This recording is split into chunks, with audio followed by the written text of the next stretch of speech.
what we doing. Y'all know it takes a special track to do this. I'm Mama P's and Q's dripping sauce. It's just the fluid, it's the chef. I'm here to remind y'all I'm sick with it. My name is stuff that's hot, it's ubiquitous. Meaning it's one and the same, simple and plain. I'm all about my paper, the bacon, cheddar, and pain. I got these lanes running for the border. The talented Mr. Porter, keep it flowing like it's water. But here we go, there we go, creeping to a low speed. Is it him and his friend sitting in the nosebleeds? Play it cool, he ain't special just cause he's on TV. Everybody's hands up, acting like they know we.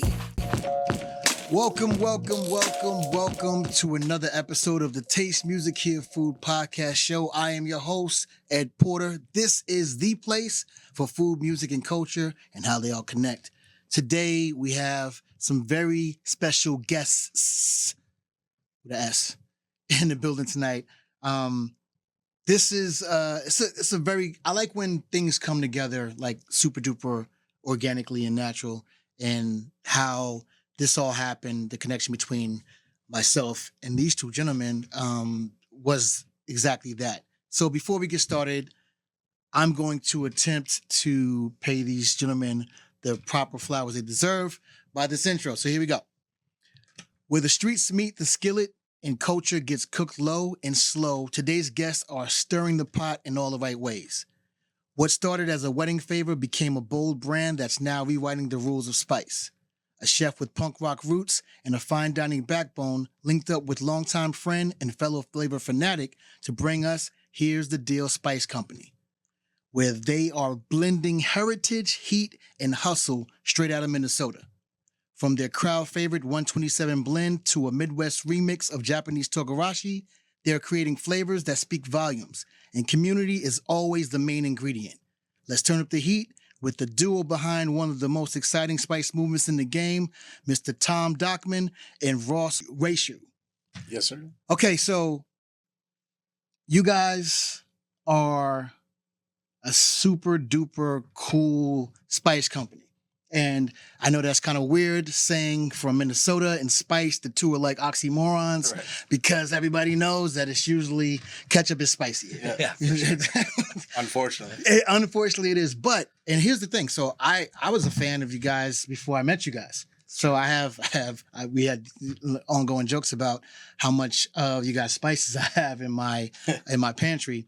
That being said, this whole thing exists to speak to people like yourselves and you know, kind of draw the lines between all the things that make us us. So let's talk about, you know, 127 and how it all came about to get to the point to where you could dish the day-to-day chef duds to the spice company. Sure. So we specialize in premium organic spices, and we try to take our culinary background for 20 plus years and create a specific blend that can be used on just about anything, everything, breakfast, lunch, or dinner. And that one came about I got married with Nicole, and we made a spice blend, and we made all the food with it.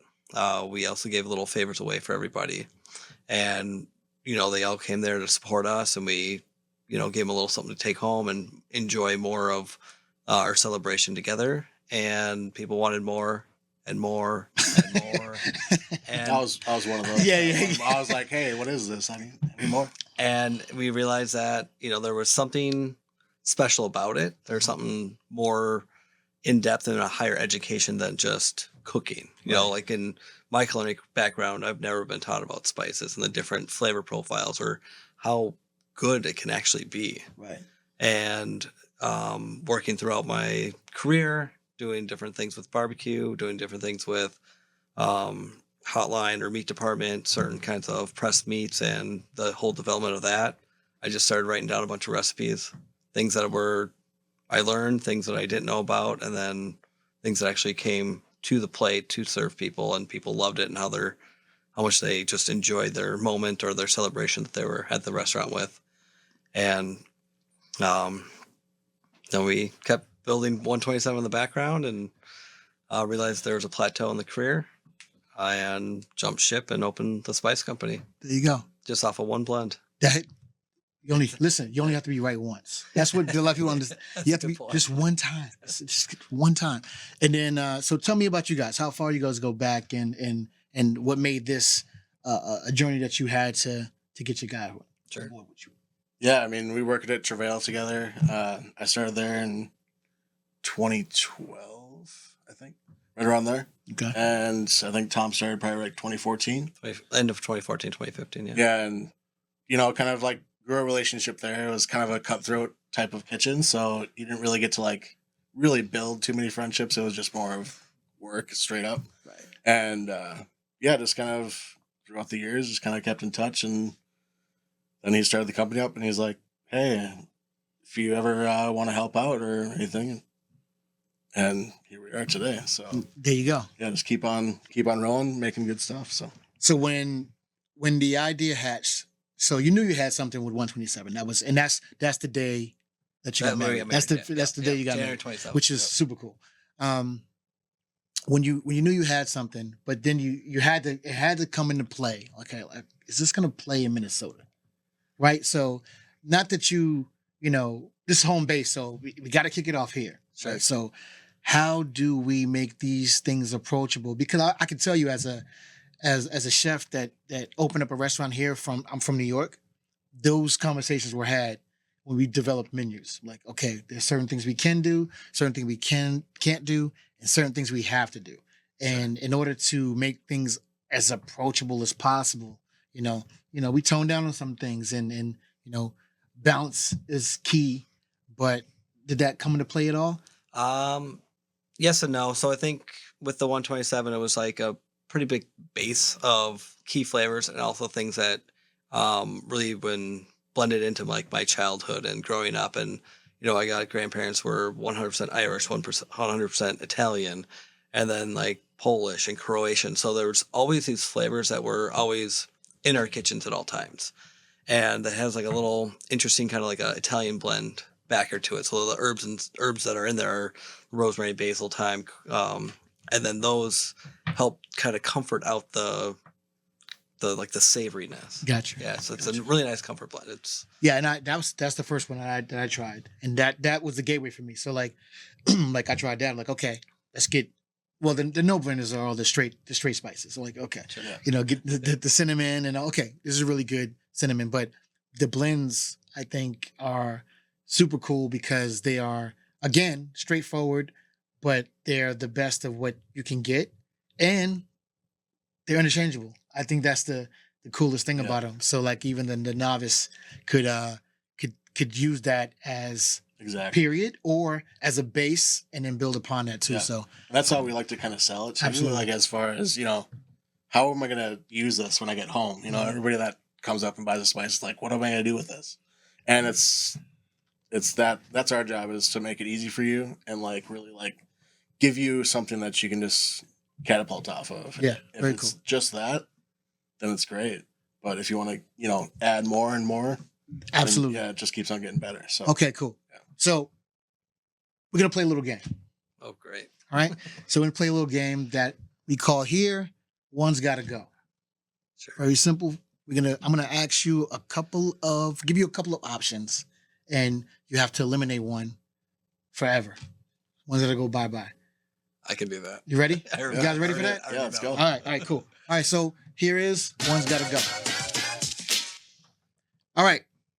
Very simply, as a chef, this is what we got. We got there we go.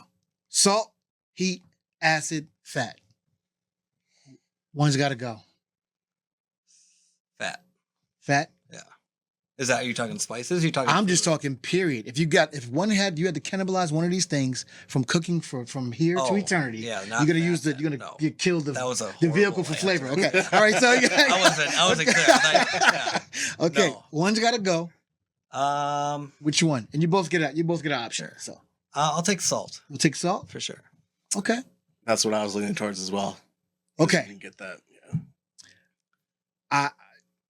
I would go heat. And the reason being, everybody's had some food that at least was salted well, But Right. but you gotta have the fat. The acid is a must. It's For a sure. must. It's a 100%. guaranteed must. If I had to cannibalize one of those things, it would be heat. So why did you choose salt? I'm curious. Just through the background of learning about our spices and just other cultures and how to make food. Mhm. There's so much salt in other ingredients, and you can almost like interpret and change the flavor profile of certain things with just spices alone. So yeah, you can almost mimic the reactions of salt. Sure. Especially without- with the without- addition of acid of something. For sure. You know, For sure. Very sneaky. Yeah. Okay. All right. It's these things that we learn through the spices. Why to me, but why to you guys? Why is acid a must? Why do you think? Again, you just stated it Yeah. because of the lack of stuff. You had to omit salt. Acid is one of those things that you can kind of manipulate Yeah, with exactly. other things to make salt Right. not I be feel missing. like it can be added in such a way that you don't notice that it's even there, but it adds something that you just, it's something that just pops and gives such a like wide range of flavor profiles that just kind of helps out everything. That's actually a good point too, because the one thing that's not heavily in your spices is a ton of salt anyway. So, Yeah. so Yeah, we fall into the low salt. yeah, category. you're Yeah. low sodium for sure because normally it's a good 75-85% salt 100%. Yeah. in most blends. Yeah. We can add more spice and have a more concentrated spice blend, or any kind of sort of that.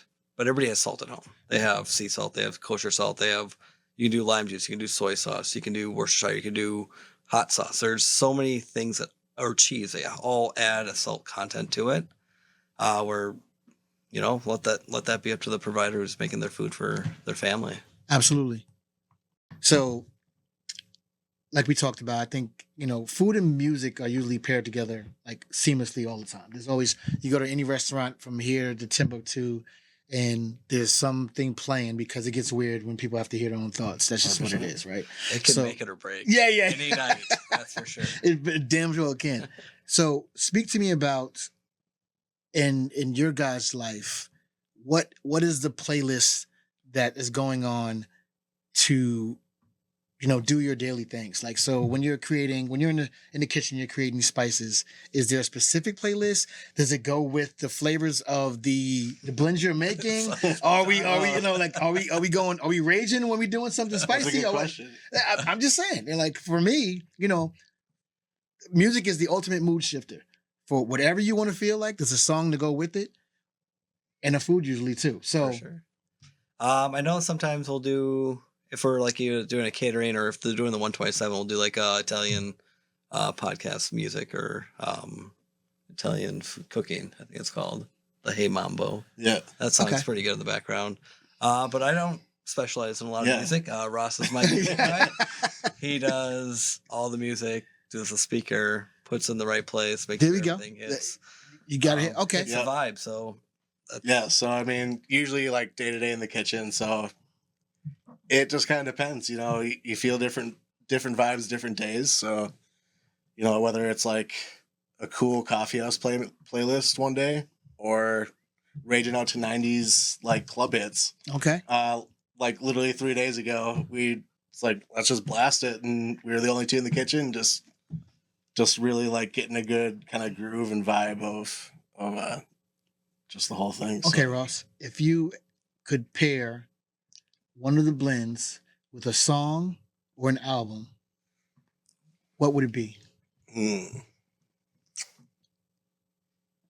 Yeah, First off, what's your favorite blend currently?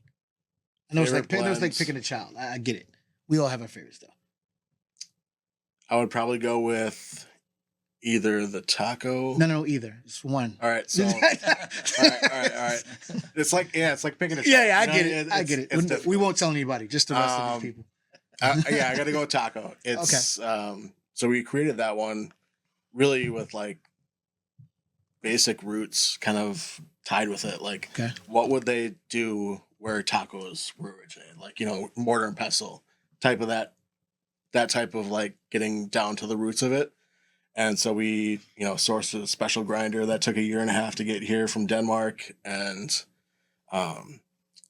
creating our own chili powder versus like buying one. So we tasted 38 chilies one day and literally couldn't feel my mouth for the next week. It's always good. But it really gives you that kind of education for yourself. So then you can really give it to everybody else, where like you come up to us at a fair or whatever and ask us about something, we're going to give you all the information that we possibly know about the sourcing of those products and that. So that one's really special to me. Okay. It's very versatile. So album or song to go with the taco? So song would probably be, man, that's really like tying it down. I would probably do the chef movie soundtrack along with that one. Okay. So John Favreau. It's a great movie, by the way. Yeah, it's a great movie. Yeah, I mean, it's one of those things that actually got me back into cooking. They got that one right. So we've all seen the movies, the restaurant movies, and like we don't do that. Yeah, like that's not how it's done. Like nobody does that. Like, but this one got it right. They really like kind of took it to the roots. Oh, they had Roy Choi was the exactly. It's like. Yeah, he kept it. He made sure that it was done right. So that's one of my favorite ones for sure. It's one of my favorite movies for sure. Okay, that's a great answer. Great answer. All right, so let's talk about culture. So the unique thing about spice. So spice has a history globally as far as being like the representative of regions, people, and spaces based on spices. At one point in time, it was currency. Right, so this was only the rich and wealthy had access to spices. Right, so overseas to trains, planes. Absolutely. So, talk to me about the togarashi specifically, because that's a Japanese, but this has a Midwest twist to it for sure. Yeah. So working at Travail, I met a couple really good people. Dong was one of them. He's from Vietnam. Josh Disher, really good guy, also from the islands. That's also the name of the money in Vietnam, Dong. Yeah. Like, it really is. He is a true person. And true. We would used to make pho constantly, and he would teach me the way his mom would teach him, and just never educated myself on that cuisine or really fully diving in. Never worked at a place that would actually showcase like the premium that they can do and how simple ingredients, but how it develops over time in cooking. So I picked up togarashi education from Travail and just kind of seeing how they use it, what they use it on. And then, I was like, it's super unique. I don't know much, so I'm going to educate myself, and then I'm going to pass that education on to the Midwest. And we were like, Thai bird chili. That's not the Midwest flavor profile. Not at all. So we changed it up. We added more citrus peel. So we actually hand peel, dehydrate all the oranges ourselves. Each jar gets about 4 oranges per jar, which is heavier on the citrus side, but very fresh, very fragrant. And then we lowered it down to a red pepper flake. Still pretty hot for Minnesota, but it's good introduction of what it could be and how it develops. Yeah, and it's a nice round flavor too. Like it's right. I put it on potato chips. Nice. You fry some fresh potato chips. That's a hit. Oh yeah. That's a hit right there. Yeah. So tell me how you balance tradition, authenticity, and being able to introduce those types of new flavor profiles to a local audience. And then, let's be frank, like we're not just selling to Minnesotans now. We're everywhere. We're across the state. Coast to coast. We ship all over. Well, actually, and Brazil. I sold a couple 127s to a gentleman in Brazil, which is just last night, which is pretty fun. Very cool. We might just open going international. Baby. Listen, look, you got to do it. You know what's coming next, right? You got to. So. Just think about all the Brazilian steakhouses that's going to be for sure. I'm just saying. All they need is one jar. That's it. It's the gateway drug. All you need is one jar. It's the gateway drug. So the first one's on me. Actually, I'll sit into it. So thank you. Yeah, exactly. So let's talk. How do you when again I think when you set out to do things the way you're doing it, you were kind of tailor making it for a certain palate, right? But what you ended up doing, though, to be honest, is you created your own version of certain things to fit not to fit actually to it's its own class now. So honestly, so there's a certain lane that you carved out for yourself by doing what you did, whether you know it or not. This is that flavor profile. I've had tons of Togarashi. That's its own thing. That's Well, thank you for saying that. It's its It's own good. thing. It's good to hear. It's we're always developing. We're always trying stuff out. I think it's pretty much honoring the culinary background and the culinary training and the different jobs and different menu items to really kind of like celebrate that and put all that education into one jar or one flavor or one region of the world. So taco, we try to figure out everything that Mexico exports to the world and how do we make a blend out of that. And then like Ross was saying, like mortar and pestle, that's how they normally grind stuff down to use it in their day-to-day.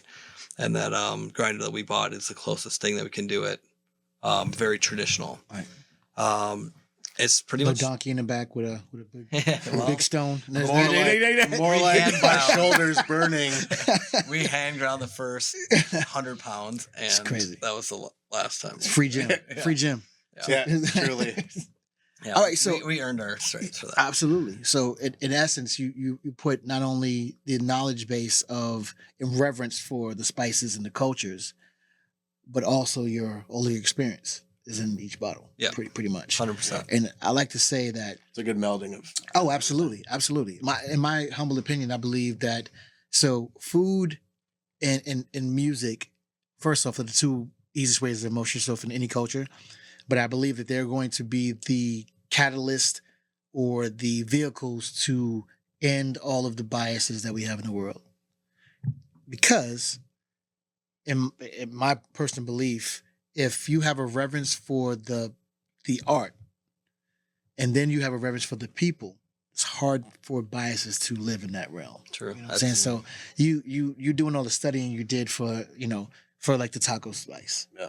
That you have to have a reverence for the people Gotta pay respect. and what they did, and so biases cannot exist in that realm. They just can't. Mhm. The problem is even the biggest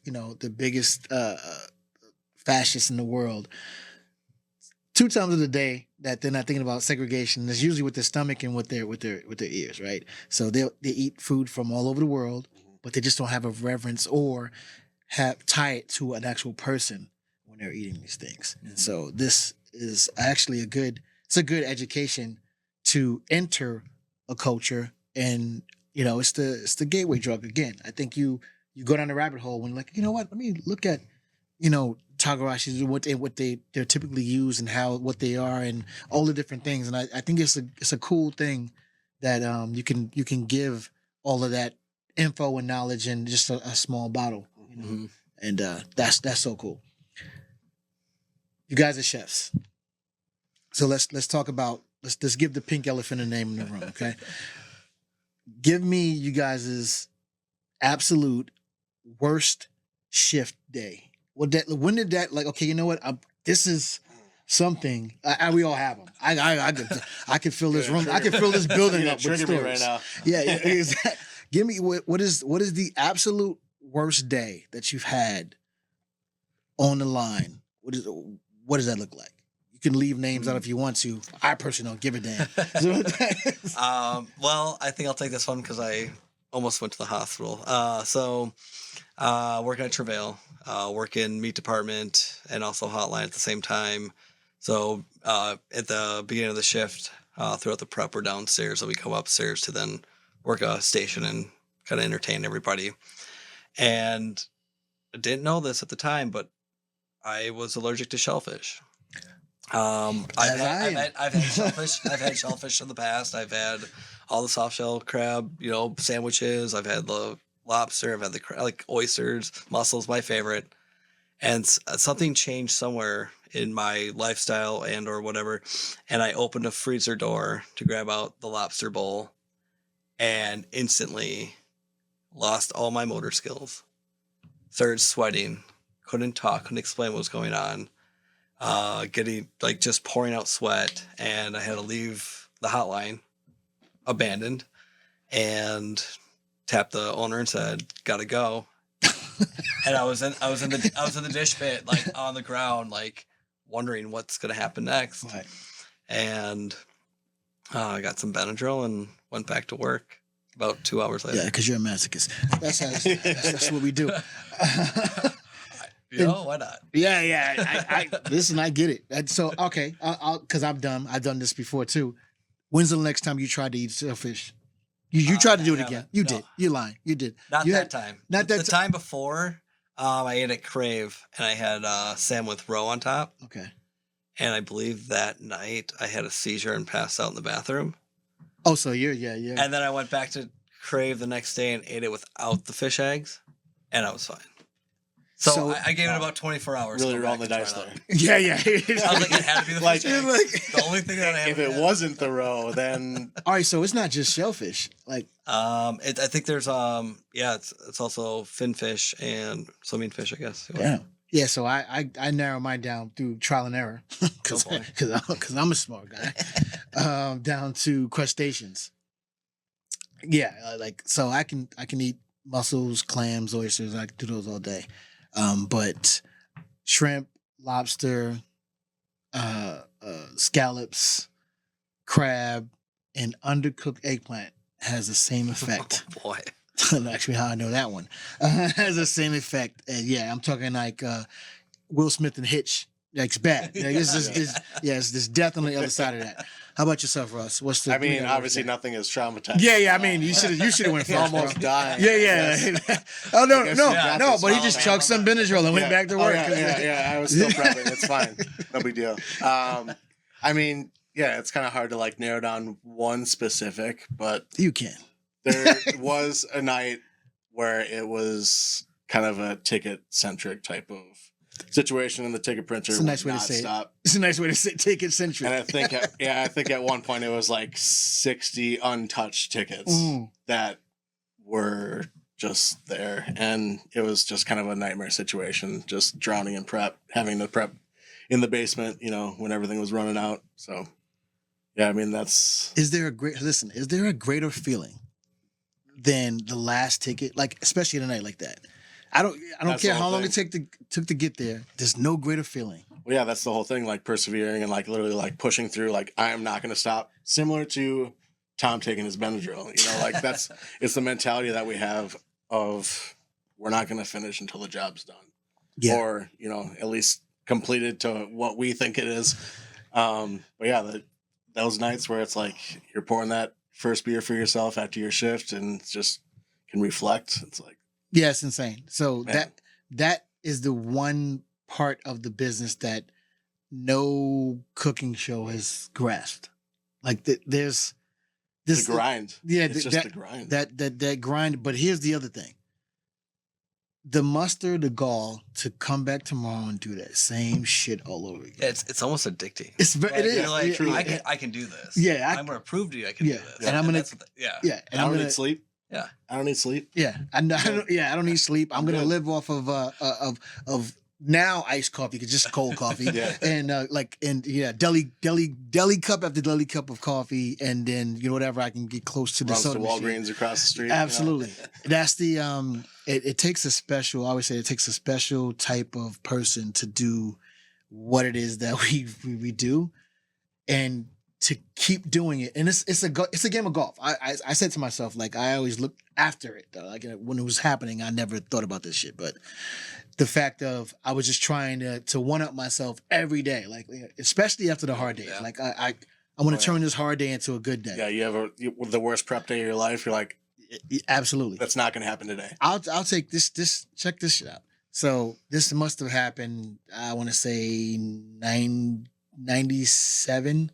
So in Aquavit, New York, is it's built in a historical building, so you couldn't do much to the retrofitting of the building. It wouldn't, it's a landmark. And it was a heat wave that summer, and the Ansel went off, like at 4:00, right before service, pre-theater. This is prime summer, right? Yeah. All the scenes are happening. You're drowning already. Oh, yeah. I mean, and I don't know if anybody's ever been in the kitchen when the Ansel dust goes off. Well, that shit's it's like sand. You never go to the beach. There's no cleaning that. Yeah, there's no cleaning. This shit's everywhere, and you haven't seen this. Go home, bust open a container of baby powder in your house, and then that's as close as you can get to it. Except there's like 90 nozzles. Yeah. So that shit went off. Do you know that we opened the kitchen in 3 hours? That was insane. That's You know, right. with I don't know what food because everything got covered. So it was like that was an insane moment. That was the by far like, okay, I don't think I want to do this anymore. And that's expectation that that's installed in you. Like, Yeah. well, clean it up. Clean Let's it. go. Like, I'll get a bucket. Let's go. That was the one day I'm like, I think I'm gonna go to school with something else. It's one of those days, man. Rethink this. But the reason why I stated that because that same mindset you pour into what you do every day. So like we was talking before off camera about the amount of hours and the stick-to-itiveness that you have to take anything from a thought to fruition, and you carry that into what you're doing today. So had you not gone through that type of war, Right. you know, you're better equipped than the average person is what I'm saying. Yeah, so, definitely. So that, you know, kudos to that. So thank God for the stripes and the burns and the slices and the near-death experiences with Appreciate it. with the ingestion of lobster jus. Let's talk about again. In which ways do you or are you thinking about how with the spice company that you are actually forging a bridge between cultures, not only in you know in the states that you're dealing in, but in everybody's home. So like you are basically you have the opportunity to, when you're doing it, whether you know it or not, you are now creating relationships with people in food and people with other people in their family through the use of certain spices and things that are outside of their comfort zone. So even if they've never, like the geek in me, I want to look at and see every spice in the 127. That's just how I'm built. You know, because I think most chefs are that way. I want to know. Yeah. Right? The novice is going to pick out the 2 or 3 things that stand out to them, and then they're gonna think that, okay, now I love these 3 things, and now that's their go-to. So in a sense, they have a relationship with that spice because of that connection. Was that a purposeful thing, or is that just one of those happy little accidents? I think, kind of reflecting on the past 5 years that we've been open and what we've done and our backgrounds and our family life, like our love language is food, as you mentioned, like food, art, and music. You can break down any barrier, any language, education, anything like that. It's always everybody can talk to somebody else through food and showcase it. And like the different ingredients, that was just kind of a one-off, but it's just that complicated detail of scratch cooking and what's the best. And if it's worth doing it, do it right. Right. And if it was easy, everybody would do it. So why not make it, use our techniques that we've learned along the way, and also make sure that people are sitting down and having dinner with their friends and family. Entertain them. After work, how was your day at work? Oh, it was long. We'll eat this great food that we made. And then we're just kind of that dusting on top, or that flavor profile that kind of gets the conversation going, and gives you that nostalgia too. It gives you that kind of core memory of eating with your family. That's the main ingredient, though. Yeah, that is the ultimate main ingredient. Yeah, it really is. It's like there's a love ingredient. You bottled love, right? So there's a love for everything that you do, and you put that in every bottle, and then it translates because of the care that was taken. So I don't have to think about it. The novice doesn't have to think about. They can just use it at their will, and then it permeates into everybody that they serve. And I just think it's a nice little rejuvenation wheel of thinking that it's one of those things that instant gratification. This is one of those things, especially when you guys do the trade shows and when you did the state fair, and that's like it's an instant thing. Like you can in real time see people's reactions, and that has to be invigorating as well. Yeah. And then every conversation we have with anybody who comes to our booth or interested or looks at it, we were talking earlier today, it's almost like an intimate conversation. Like, what do you like to eat? Yeah. What are your allergies or restrictions? What do you have in your fridge tonight? What are you going to make? What are you buying? And then educate them like, hey, this is what I would recommend, or maybe give this a smell. So we use aromatic jars so people can smell it. And nostalgic, like it'll bring you back to grandma's house. It'll bring you back to summers in Florida. Like there's something about the aromatic and all the different sensories of spices that can bring you to a place of joy, and then you eat it. Like it's I always say that first off, that's why when you go to open house, they're baking cookies. sure. Exactly. This is all. It's all psychological. Yeah. You know, it's warfare. You didn't know you was in this war. And I always say in our line of work, and even in music, we're just trying to recall a favorable memory or create a new one. And if you've done that, you won. Yep. Because I like that. it's very true. Because we've all had meals where you can't remember anything about it. Nothing bad, Yeah. nothing good, but nothing Right. memorable, which is not really a good meal. When you hit on something where it either hits a chord to where it's something that is emotional, or it created a new one, like, you know what, you gotta go have this pasta. Like this is I don't know what it is. And so you get to a point to where a person has to convince themselves why not to like it. They don't even know why. They have to give it, and that's a whole different thing. That's a raving fan. When you tap into something emotional, that's the win. Because like, I don't even know why. Yeah. That's so ironically, that's what you hit with 127. So when people would just like, I don't even know what this is. It says it's a wedding favor. I just put this on everything in my house except cereal. I'm out of it. I need more. And that's that emotional tie is what, like, that's what did it. Yeah.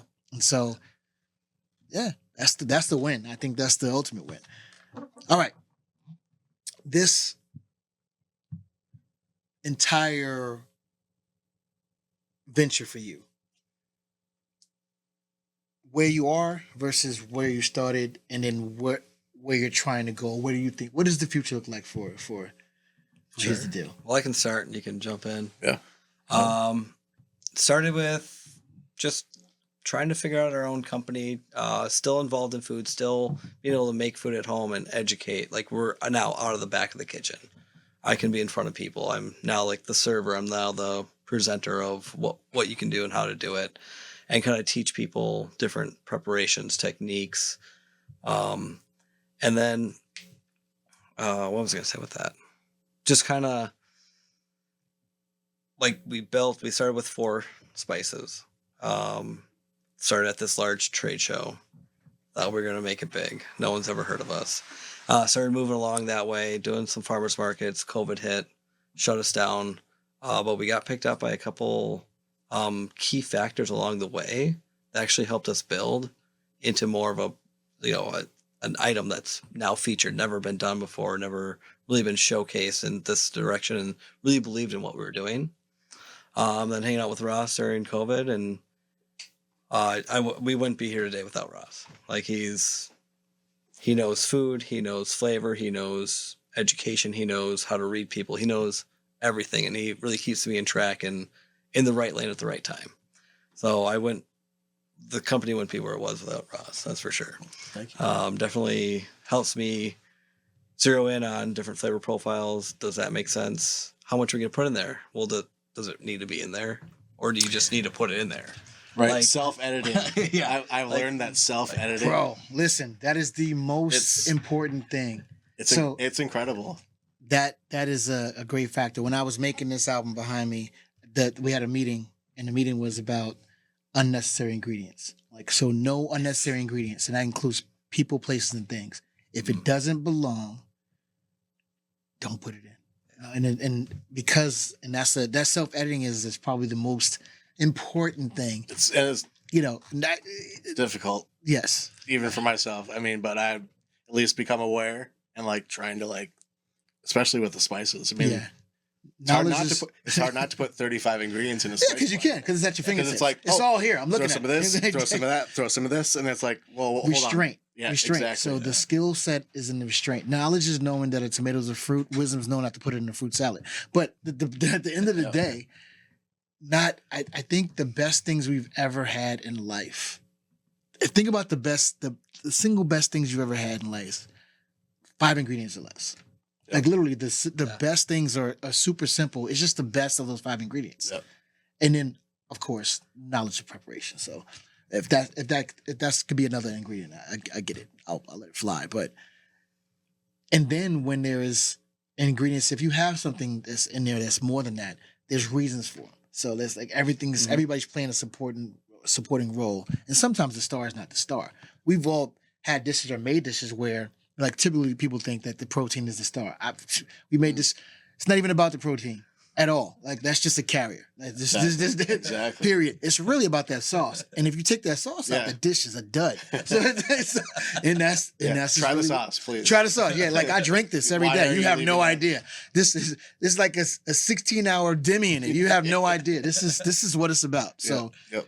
that's restraint is that's a great thing. So how about you? What do you see the future of the company going? Future. So I mean, just growth. I mean, from where we've come to where we're at right now, I mean, we're starting to kind of enter the education realm a little bit more. We did a few Zoom kind of cooking classes during COVID just to kind of keep it afloat. And that kind of sparked something in us that was like, all right, we can kind of keep this on the back burner. You know, now we're just trying to get as much as we possibly can out there.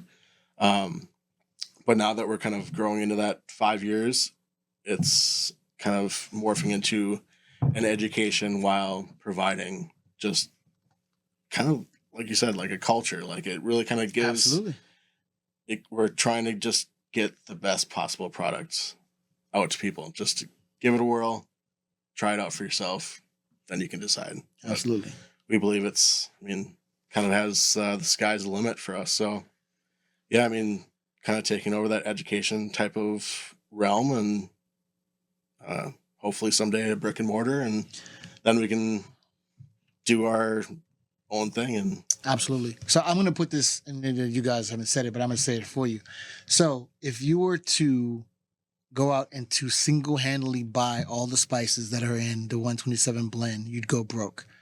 So and that's fact. So 100%. if you buy the quality of spices that are in that jar, when you say you can make it at home, you can't. you make It at can't. home. You really can't. You could. You would go broke doing it, and that'd be the only thing you have in your $200 house. for one spice bottle. No fridge, no stove, no sofa, just spices. Yeah. That's what you would have. Yep, 100%. Yeah. So it's that also needs to be said, I think, more often because, again, they're the best of what you can get for each category, and then blended to fit a certain flavor profile. But in order for you to get that, to make that on your own, which you cannot, it would take an astronomical amount of raw ingredient to do it. Yeah. Yeah. Like nobody's smashing or dehydrating 4 orange peels.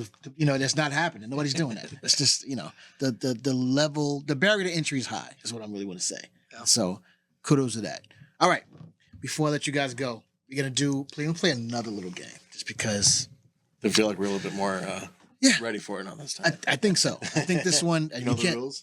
You can't, this We're gonna one, find this one you can't lose. So this is a lightning round, okay? So in this one, it's just a quick fire round. I'm gonna ask you a phrase or question, and you got to give me the first thing that pops into your mind, and we're going to go back and forth with this, okay? All right. It's a lightning round. Okay, I'm gonna start with you, Ross. All right. Favorite comfort food? Pasta. Any pasta? Spaghetti and meatballs. I mean, that's what wins me over. Good spaghetti and meatballs. That's all day long. That's a great one. Yep. All right, Tom. Saltines. Just Straight up dry saltines. straight, dry, choke on life saltines. Hey, if I need a hug and no one's around, that sleeve of saltines is gonna be my friend. You know what? Okay, I can admit to this. So, in this, I've never said this out loud to anyone before. Everybody else, close your ears. All right, so something about saltines and tea. So I love tea, and I do my tea like ice cream though. So it's like sugar and cream, right? But and this is gonna sound disgusting, but I soaked the saltines in the tea. Hey. It's delicious. I don't I'm know. gonna try that out. It's really good. It's really good. Let's get some going. It's really good. Anyway, that sounds horrible. Most underrated spice, Tom. I'd say clove. We got some gnarly cloves in our kitchen, and when we grind them, it smells like chocolate. Like there's a difference between the clove. We're not talking about regular cloves though. This is it's not, Yeah.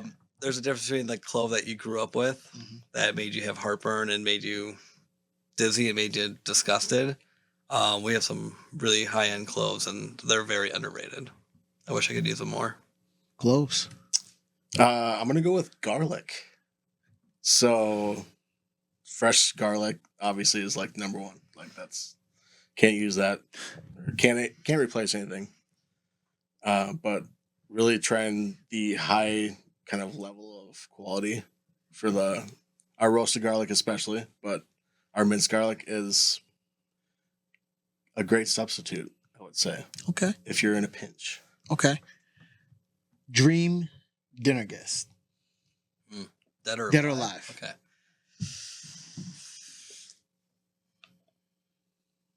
Does that have to be famous? Or anybody? No, anybody. Your dream, bro. I'll come back. You go first. Anthony Bourdain. It's a good one. Tony's a good guy. You knew that already. Yeah. Okay.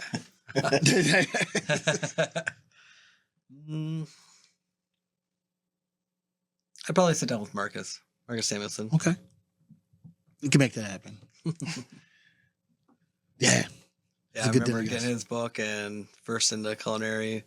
My chef at the time was like paging through it, showed me all the different stuff that could happen. And at that time, I was just washing dishes. I was like, wait a minute. That's Yeah. what we're going to do here? Yeah. Okay, well, I better Pretty cool. get some books. And Pretty cool. Okay. Ross, one kitchen gadget you cannot live without. Does this count knives? Well, Your- obviously your- a knife. Your I mean, gadget, bro. But mandolin after that. Either Man- that or a microplane. mine's microplane for sure. Microplane would be. That's a. I'd say it's interchangeable. It definitely depends on the day, but Yeah, I've done all kinds of shit with a microplane. You can do it. Yeah. You don't need to cut anything. You just Yeah. run it on down. Yeah. Facts. Okay. First concert you ever attended? Tom. Metallica, What year was it? 97, 98. Where'd you see him at? Target Center. It's a good concert. My Chemical Romance before they got popular again. So long time Again. ago, like 25 years ago. Wow. What'd you see them at? It's Envy nightclub. Oh, Intimate. Okay. I think it was Envy. No, sorry. What's the one on Maplewood? I don't remember the name of it. Okay. All right. That has been the lightning round. So I have a bonus question though. My bonus question would be if you could bottle up the spice of who you are as an individual, as a person in your life, each individual, what would the carrier ingredient be? And then what would you name it? I think mine would be very technical and very kind of like rule driven. I think that's how I would represent my culinary background and kind of how I've evolved into a adult. More discipline, more commitment into what I'm supposed to be doing and how to do it. Carrier, like a base Mhm. flavor.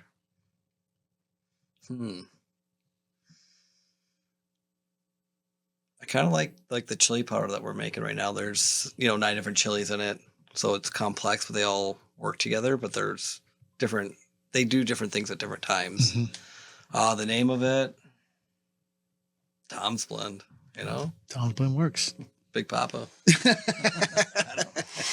Big Papa's Blend. Big Papa's Blend. Why That's my name. Yes, Oh. apparently. So yeah, I mean, I'm kind of the polar opposite of what Tom is. So I'm more of that kind of creative, like kind of shoot from the hip, what are we going to figure out? How we're going to kind of tackle this problem on the fly. So I kind of have more of that, I guess, versatility sometimes, but just kind of more of a creative approach of things. My base ingredient, probably, I'd probably go with like a chili powder as well, because of the same thing as like just the way that it works with things. You can really kind of let it kind of spread free and just do different things. Okay. And what you calling it? You just can't do Big Papa's Blend. Sorry. It's already The taken. name's taken. Row Rose Blend. Row Rose Blend. Yep. Okay. I like it. Okay. Please tell all the people watching and listening where they can find and follow you guys for all the things. Sure. So it's here'sthedeal.co. We're also on Instagram at Here's the Deal Spice. And then we hit up the Minnesota local art fairs, festivals, farmers markets, and the Minnesota State Fair. Awesome. Everywhere we try to be. Yeah. Try to be everywhere. Okay. And just for the knowledge being for local people as well, how many stores you guys in currently? We're in 9 stores currently. We got about 3 or 4 in the works behind the scenes.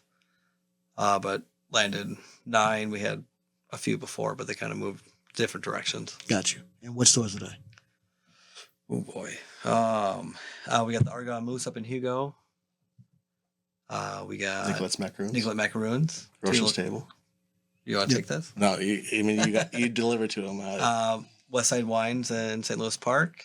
We got a Spring Lake Farm in Prior Lake. We have a Vivrant knife shop in Edina. Definitely a good place to go. Yeah, you want to see the most. Check out those dudes' beautiful videos. That dude's videos. Yeah, Vivrant is great, fantastic. What else we got? Probably this Rose and Loon in Rosedale. Big supporters of all Minnesota-made companies. Really likes us, and we really like them. I don't know how they're doing their stuff. Dayton's in Minneapolis in the wintertime. Pimento at down in Minneapolis, and then I think that might run them up. I didn't count. Kathy McIntoon's in St. Bonnie. So we're kind of hitting the kind of outskirts, and then we focus on more of the family-owned mom and pop shops. Yep. They are doing the same thing we are. Yep. They have a little bit larger platform, but they're also bringing in the smaller companies to actually promote them and really know our story to actually have the conversations with people. Absolutely. Well, first and foremost, too, congratulations. So 5 years is a big deal. So I don't know if you've, as you know, I'm sure you do know, a lot of companies don't make it to year 5, especially going through the pandemic. So that's it's a huge feat. So only the sky's the limit for you guys. I'm a fan. I believe in what you guys are doing. You're doing the right things for the right reasons. And I'm all about, doing cool shit with cool people that do all the right things for the sake of just doing the right thing. So kudos to you for that. Follow these guys and get to them and talk to them now, because it's going to come a time when, like, I don't know when's the last time you guys talked to the head of McCormick, but you can't. And so that's pretty soon that's going to be the case. So when you go in to see these guys out at any of the farmers markets or the trade shows, talk to them, get some knowledge, definitely get some tips and tricks, and they'll have it all. And check in with these guys. Follow them. Here's the Deal Spice. And again, that's because of your dad, right? The name of it is. Yeah, it's stemmed how to get his point across. Here's the deal. Yeah. It's a very fatherly thing to say. Yeah. It's a very fatherly thing to say. I get it. I totally get it. Okay.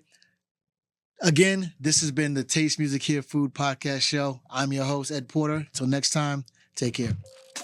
Thanks, guys. I remember that's something. It's definitely a fatherly thing. Here's the deal. MBC. No relation to NBC.